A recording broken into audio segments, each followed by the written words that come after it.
আমাকে দুটো লেবু দিয়ে যা তো মা। আমি পারবো না মা, তুমি নিয়ে নাও, আমি রান্না করছি। যেতে পারছি না মা, একটু দিয়ে যা না। ধুর ছাই, মা শুধু ডাকতেই থাকবে। মাকে অন্য কিছু বলতে হবে যাতে মা আর না ডাকে। মা, আমি স্কুলের হাতের লেখা লিখছি, এখন যেতে পারবো না, তুমি নিয়ে নাও। হাতের লেখা লিখছিস? আচ্ছা আচ্ছা ঠিক আছে, ভালো করে লেখ মা, আমি নিয়ে নিচ্ছি। এভাবে ফাতেমা তার মাকে মিথ্যা বলে মোবাইলে গেমস খেলতে থাকে।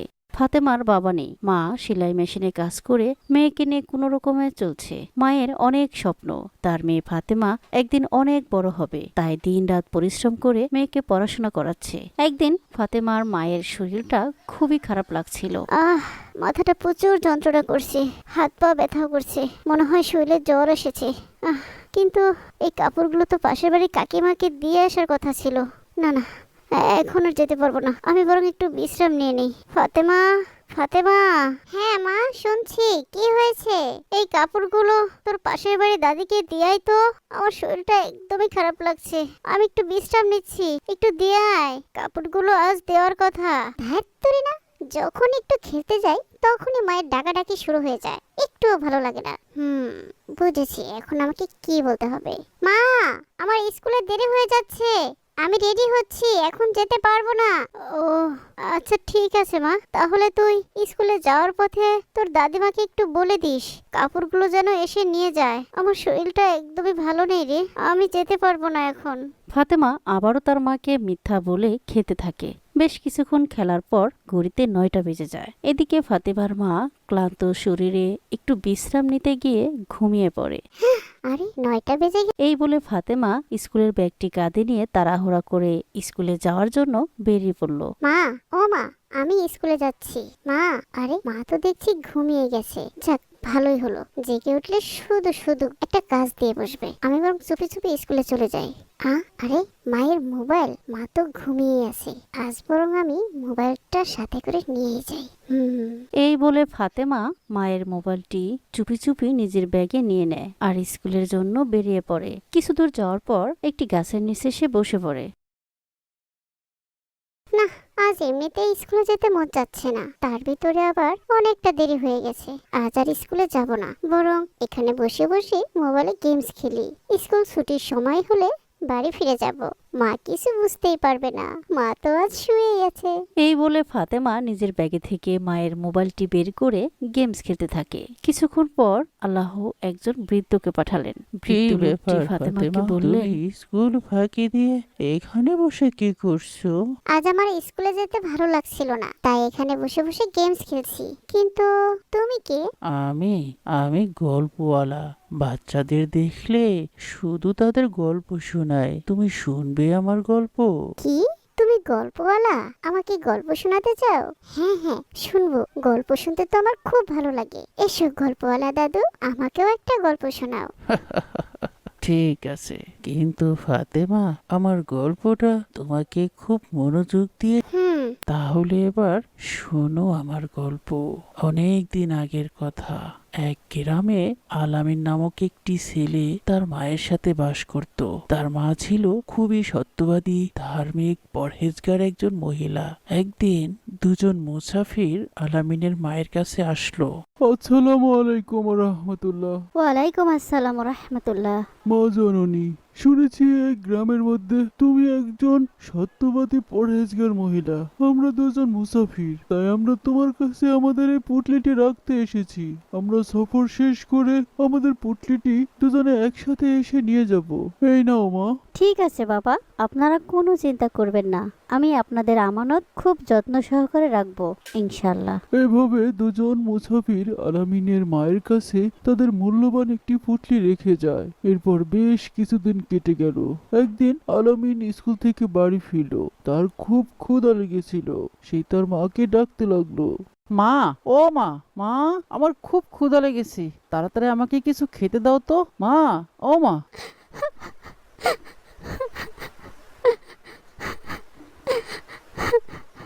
হে আল্লাহ, এখন কি হবে? আরে কি হয়েছে মা, তুমি এভাবে বসে বসে কাঁদছো কেন? কি হয়েছে? কি আর হবে বাবা, সর্বনাশ হয়ে গেছে, আমি আর গ্রামে মুখ দেখাতে পারবো না। এখন আমি কি করব? আরে কান্নাকাটি থামাও, আগে বলো তো হয়েছেটা কি?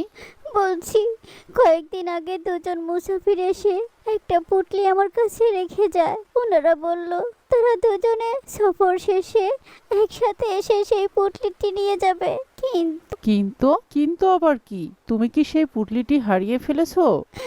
না রে বাবা, হারিয়ে ফেললে তো ভালোই হতো, তবুও নিজেকে দোষী মনে করতে পারতাম। কয়েকদিন আগে সেই দুজন মুসাফিরের মধ্যে থেকে একজন এসে মা জননী, আমাদের সেই পুটলিটি আমাকে ফিরিয়ে দাও। আমার বন্ধু রাস্তার ওই পারে দাঁড়িয়ে আছে, সে খুবই ক্লান্ত, তাই আমি একাই আসলাম। আমাদের অনেক দূর পথ যেতে হবে, তাড়াতাড়ি আমাদের পুটলিটি ফিরিয়ে দাও। আমি সরল বিশ্বাসে সেই লোকটির হাতে পুটলিটি দিয়ে দিলাম, কিন্তু আজ আবার সেই দুজন লোকের মধ্যে অন্য লোক এসে আবার সেই পুটলিটি আমার কাছে চাচ্ছে। আমি কোথায় থেকে সেই পুটলি দেব? উনি বলছেন মা জননী, আমি তোমার কোনো কথা শুনবো না। ওই পুটলির মধ্যে আমাদের দুজনের সমান ভাগে স্বর্ণমুদ্রা ছিল। সে আমার সাথে বিশ্বাসঘাতকতা করেছে। সে লুকিয়ে আমাকে না জানিয়ে এখানে এসে পুটলি নিয়ে গেছে। তুমি তাকে কেন পুটলিটি দিলে? তোমার সাথে তো কথা ছিল আমরা দুজনে একসাথে এসে পুটলি নিয়ে যাব। তাহলে তুমি কেন তাকে পুটলি দিয়ে দিলে? এখন সেই পুটলির অর্ধেক হিস্সা আমাকে কে দিবে? তোমাকে এর জরিমানা দিতে হবে। আমি যাচ্ছি কাজীর কাছে, বিচার করে আমি আমার হিস্সার ক্ষতিপূরণ তুলেই নেব। এই বলে লোকটি কাজের কাছে চলে গেছে। এখন আমি কি করব বল বাবা? কোথায় থেকে এতগুলো স্বর্ণ মুদ্রার জরিমানা দেব? আর গ্রামে বা আমি কেমন করে মুখ দেখাবো? আমি কখনো কারোর সামনে বেপরদা হয়ে চলি না। আজ কাজে এসে আমার বাড়িতে আমার বিচার করবে। এই লজ্জা আমি কি করে ঢাকবো বাবা? তুমি কেঁদো না মা, আসুক সেই মুসাফির, দেখি কাজী কি করে তোমার বিচার করে। এরপর সেই মুসাফির কাজীকে নিয়ে আলামিনের মায়ের কাছে আসলো। শোনো আলামিনের মা, এই লোকটি তো ঠিকই বলেছে, তুমি শর্ত ভঙ্গ করেছো। কথা ছিল তারা দুজনে আসলে তবেই তুমি পুটলি ফেরত দেবে, তাহলে ওই লোকটিকে তুমি কেন পুটলি দিয়ে দিলে? এখন এর জরিমানা তোমাকে দিতেই হবে। হ্যাঁ হ্যাঁ, ওই পুটলিতে আমার 20,000 দেরহামের সমপরিমাণ স্বর্ণমুদ্রা ছিল। আমাকে এখন 20,000 দেরহাম দিতেই হবে। হ্যাঁ হ্যাঁ, মায়ের তো তা দিতেই হবে, কিন্তু জরিমানা হলে তো দেবে।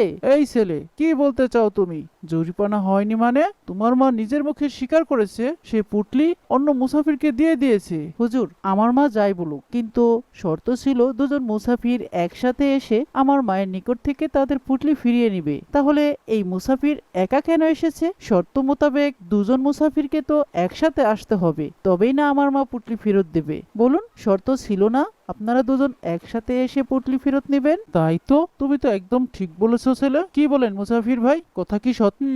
হ্যাঁ কাজী সাহেব, কথা তো একেবারেই সত্য। শর্ত ছিল দুজনে একসাথে আসবো, কিন্তু আমার সেই বন্ধু তো আমার সাথে প্রতারণা করে পালিয়ে গেছে। তাহলে যান, আগে আপনি আপনার সঙ্গীকে খুঁজে নিয়ে আসুন, তারপরে আমার মা আপনাদের পুটলি ফেরত দেবে। কিন্তু আমি তাকে এখন কোথায় খুঁজে পাবো? সেটা আপনার বিষয় মুসাফির ভাই, শর্ত মোতাবেক আপনি এখনই চলে যান, আপনার বন্ধুকে খুঁজে দুজনে একসাথে আসবেন, তবেই আপনার পুটলি ফেরত দেওয়া হবে। এরপর সেই মুসাফির লোক কোনো কথা না বলে সেখান থেকে চলে যায় তার বন্ধুকে খুঁজতে। এদিকে আলামিনের বুদ্ধি দেখে তার মা খুব খুশি হয়। সে আল্লাহর কাছে দোয়া করতে থাকেন। বাবা আলামিন, আল্লাহ তোকে এত জ্ঞান দিয়েছেন, আজ আমি সত্যি অনেক খুশি বাবা। আমাকে তুই কত বড় লাঞ্ছনার হাত থেকে বাঁচালি বাবা। আল্লাহর কাছে আমি দোয়া করছি, আল্লাহ পাক যেন তোকে একদিন অনেক বড় আলেম করে দেন, অনেক বড় জ্ঞানী বানিয়ে দেন।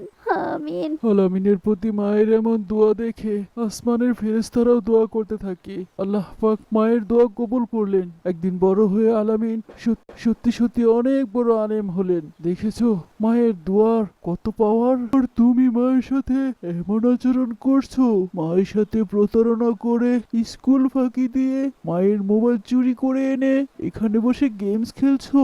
তোমার মা যদি জানতে পারে তাহলে উনি কতটা কষ্ট পাবেন একবার ভেবে দেখেছো? আর উনি যদি কষ্ট পেয়ে বদদোয়া দেন তাহলে আল্লাহ তোমাকে কখনোই মাফ করবে না। তোমাকে জাহান্নামের আগুনে পুড়তে হবে। তুমি কি জাহান্নামে যেতে চাও? না গল্পওয়ালা দাদু, আমি জাহান্নামে যেতে চাই না। ফাতেমা, আমি কি তোমাকে আরো একটা গল্প শোনাবো? না না গল্পওয়ালা দাদু, আজ আর নয়, আমি এখন বাড়ি ফিরে যাই, অন্য আরেকদিন শুনবো। এই বলে ফাতেমা তাড়াতাড়ি মায়ের কাছে ফিরে আসে। আসার সময় ডাক্তার আঙ্কেলকে সাথে করে নিয়ে আসে। ভয়ের কোনো কারণ নেই, জ্বরটা একটু বেশি উঠে গেছে। এখানে কিছু ওষুধ লিখে দিয়েছি, এগুলো আনিয়ে খেয়ে নিন। আশা করি তাড়াতাড়ি সুস্থ হয়ে যাবেন ইনশাল্লাহ। ডাক্তার ভাই, আপনি কি করে আমাদের বাড়িতে আসলেন? আপনাকে কে বললো আমি অসুস্থ?